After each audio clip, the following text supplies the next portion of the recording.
ভেবেছিলাম পুরুষরা পারে নাই, এবার মহিলারা পারবে, কিন্তু 91 থেকে 95 পর্যন্ত পারে নাই। 96-তে আবার আওয়ামী লীগ ক্ষমতা আসছে। ভেবেছিলাম বিএনপি পারে নাই, আওয়ামী লীগ পারবে।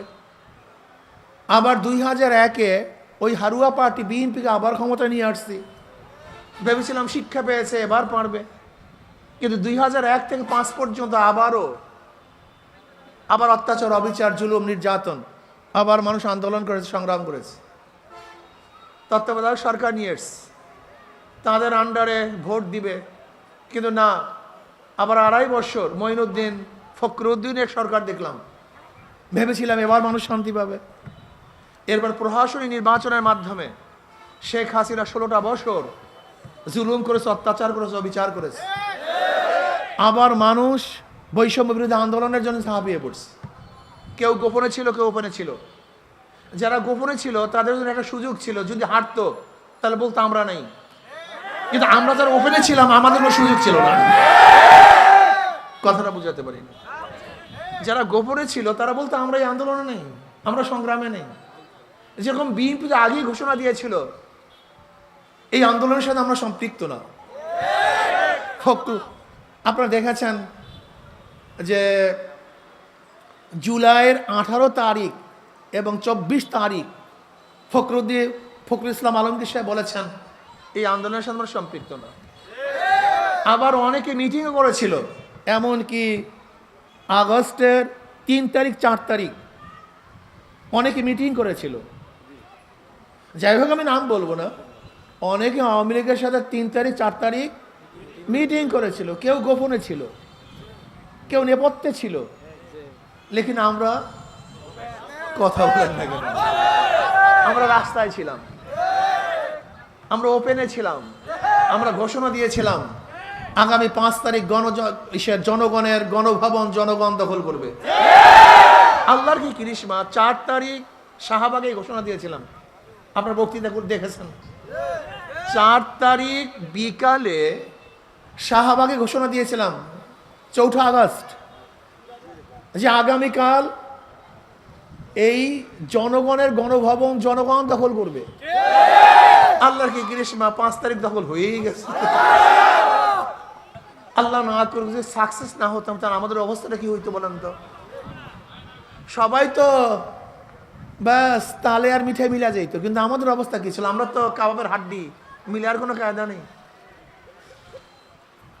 এত রিস্ক নিয়ে আন্দোলন করার পর আজকে যারা সিনেমিনি খেলছে, নতুনভাবে এই দেশকে সন্ত্রাস এবং চাঁদাবাজির দিকে নিয়ে যাচ্ছে, বাংলাদেশের জনগণ কোন অবস্থাতে তাকে গ্রহণ করবে না।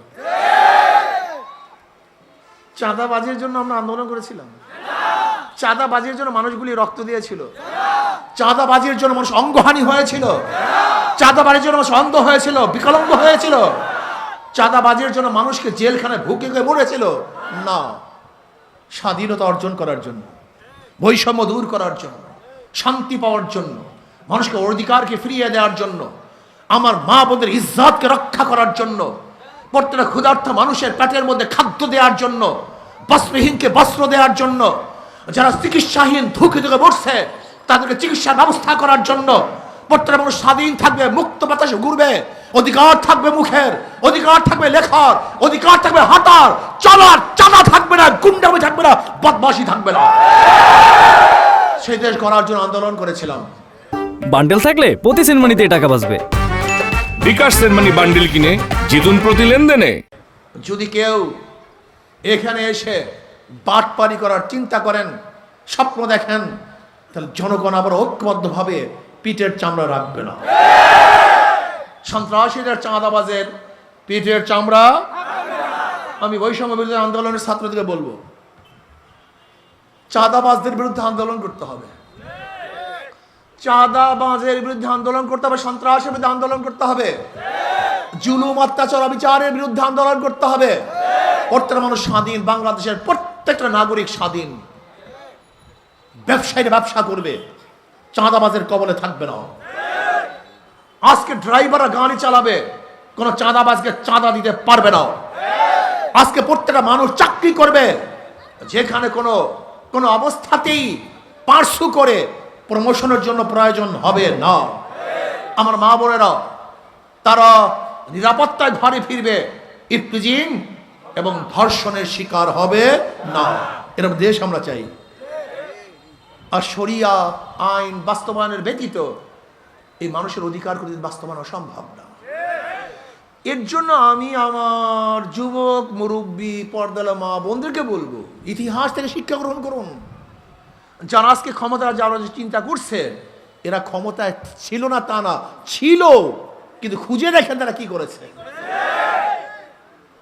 মূল্যা দ্বিতীয়বার কিন্তু বেলতলায় যায় না। যারা চাঁদাবাজি করছে, দেশকে লুট করছে, খুন করছে, ধর্ষণ করছে, অবিচার করছে, অত্যাচার করছে, তাদেরকে ক্ষমতায় দেওয়া যাবে না।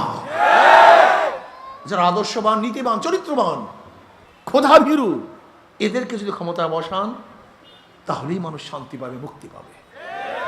সংস্কারের আগে যদি নির্বাচন দেওয়া হয়, সেই নির্বাচন প্রশ্নবিদ্ধ নির্বাচন হবে, নিরপেক্ষ নির্বাচন হবে না। সহজ কথা। নির্বাচন আঞ্জাম দিবে কারা? প্রশাসন। প্রশাসন কি সংস্কার হয়েছে? এখনো কি পুলিশের অ্যাক্টিভিটিস বেড়েছে? তা নির্বাচনটা দিবে কে, করবে কে? আবারও তো দখলদারি হবে, আবারও খুন খারাপই হবে, আবারও দখলদারি নির্বাচন হবে। এই নির্বাচন আমরা চাই না। আমরা নির্বাচন চাই নিরপেক্ষ নির্বাচন, প্রশ্নবিদ্ধ নির্বাচন আমরা চাই না।